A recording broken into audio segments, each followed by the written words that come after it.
Well, I am back. Cats are evil, and Stanley's tribute at the start of this film. Perfect. Hello there, people of YouTube, and welcome to the Spikehead podcast for another movie review. I'm sorry I've been on so long, but I had a few technical issues with a computer that I had to get fixed.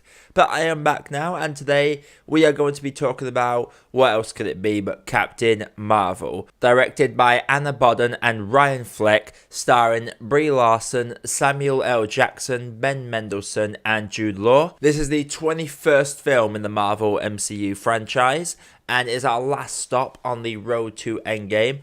And this is the second one chronologically, I do believe. This is about Captain Marvel, a Kree soldier who has to go to Earth to stop the Skrulls infiltrating and getting a certain bit of technology that a certain doctor has found on planet Earth. But not all is as seems. She is separated from her team and ends up bumping into a young, two-eyed Nick Fury, whose eye we do find out why it goes missing in the first place.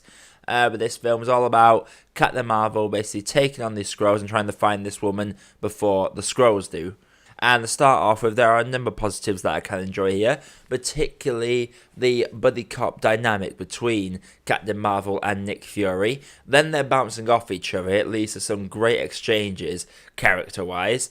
But best character, though, has to be that damn cat. You see him once in the trailer, and this cat is in the film quite consistently. The adorable little thing. I would never trust cats again. He's an adorable little thing, and he's there constantly, basically stealing the spotlight from the actors, which hinders the movie a little bit, but I just loved it every time that cat was on screen, especially some things that happened towards the later half of the film I won't get into today, because, spoilers, won't spoil anything.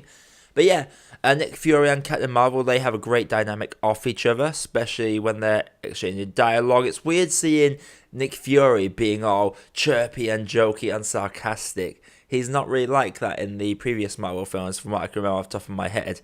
He's got a bit comedic later on, but generally he's all serious trying to get these superhumans to follow orders.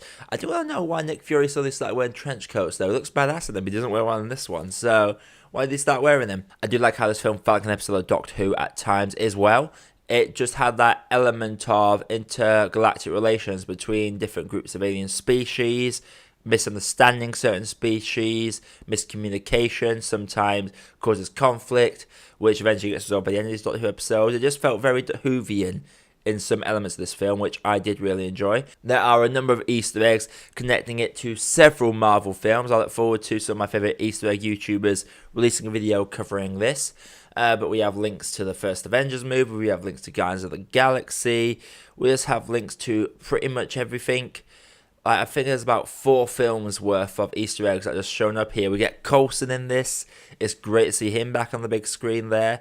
It was just a lot of fun, this film, and seeing all these Easter eggs popping up, what they did sometimes overshadow the film and can only really be appreciated if you've seen all the other Marvel films. They're not overly heavy-handed, and those Easter eggs I did really enjoy. And my final positive here as well, yes, it is a fan of this movie, guys, and it's not a bad thing. This does it really well. There is some very empowering scenes. It's not too heavy-handed. There's not a whole lot of her being persecuted against. It's just her coming out and showing how much of a badass she is. There's certain moments, especially the big "I am now an ultimate hero" moment, that is brilliant. Just the way that scene's composited is absolutely fantastic. It's probably my favourite scene in the whole film. I do love those big superhero moments. It's not quite What's Up Danger Spider-Verse levels, but it's about the middle of the scale. It's not weak, it's not strong, it's like middle of the scale. But going into some negatives now, because there are a few, I'm going to have to say a few of the one-liners are really bad. They are very hit and miss. I don't know if it's due to the delivery or how they're written, but some of these one-liners can get a bit facepalmy at times and a bit too distracting. Also, Captain Marvel has a vision complex where she is basically OP. So once she goes ultimate power and is not held back anymore, there is a lack of tension in this film. See, with most films, you want tension to think that the superhero might fail at certain points. With Captain Marvel, it never really feels that way. She is basically an OP character, I'm hoping she gets like the Vision treatment where she does get nerfed a little bit, because I've noticed how Vision, when he came in Age of Ultron, he was OP as hell, but then as the films came along, he just went down and down and down and basically became just weak. I think Captain Marvel might have that kind of nerf. There are some emotional scenes that fail to have an impact.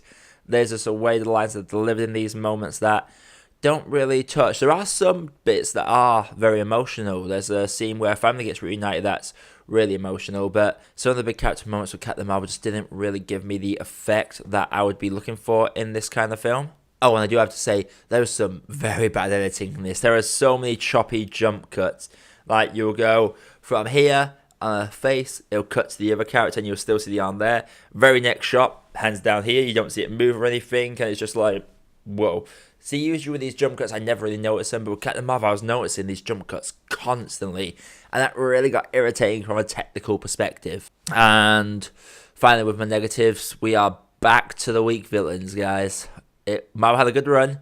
Thanos was obviously the ultimate good bad guy. I thought Ego was a very good bad guy. The bad guy in Ant-Man and the Wasp, the Ghost Lady, she was a sympathetic villain. Maybe not the greatest villain, but she was very sympathetic indeed. Homecoming had a guy down in his luck that became a villain. He was really good. This one, it feels like they're just evil for evil's sake again. So we're back to the old bad villain trope, which unfortunately does damage the film as well. Going into performances, let's of course talk about Brie Larsson. She is a fantastic actress and I do enjoy her, but she is miscast in this.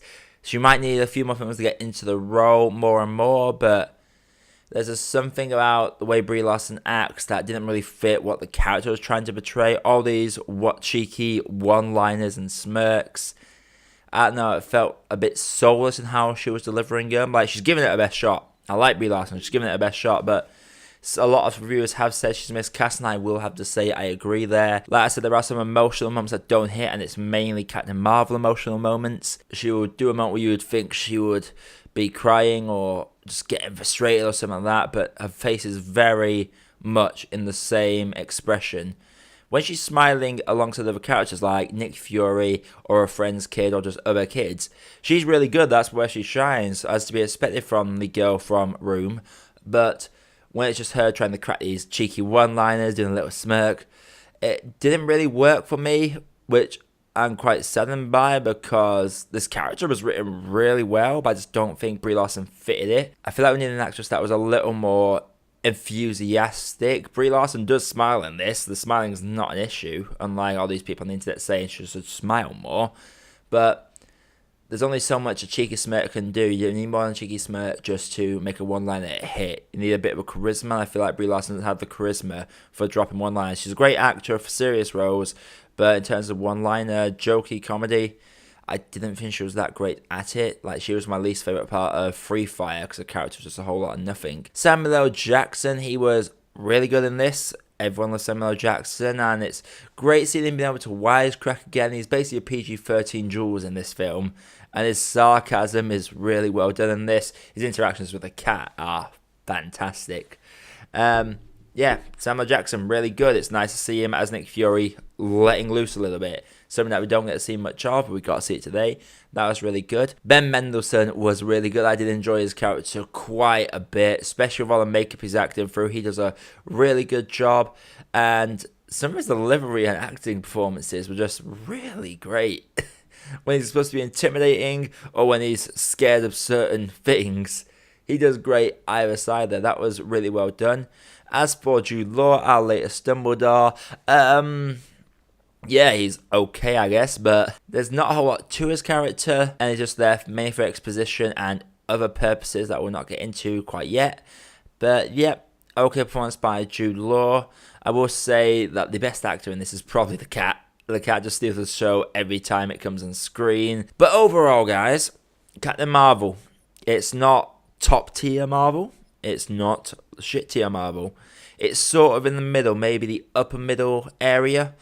I'm going to have to say that Captain Marvel, while it did have a solid story, like the story was really solid, and some really good action sequences, and some enjoyable comedy, some miscast issues, some writing issues do drag the film a bit, and the editing is just bugging me constantly. So with Captain Marvel, I'm going to have to go right down the middle here and say that Captain Marvel is just an okay cup of tea. So guys, Captain Marvel, have you all seen it? If you have, let me know what you thought down in the comments below. And if you enjoyed the video, drop a like and feel free to hit that subscribe button and see more of my content over here. My next review will be fighting with my family. I know I'm a bit late to reviewing that, but I'm a wrestling fan, so I feel like it's my duty to review it. But until then, guys, this is that Spikehead podcast signing off.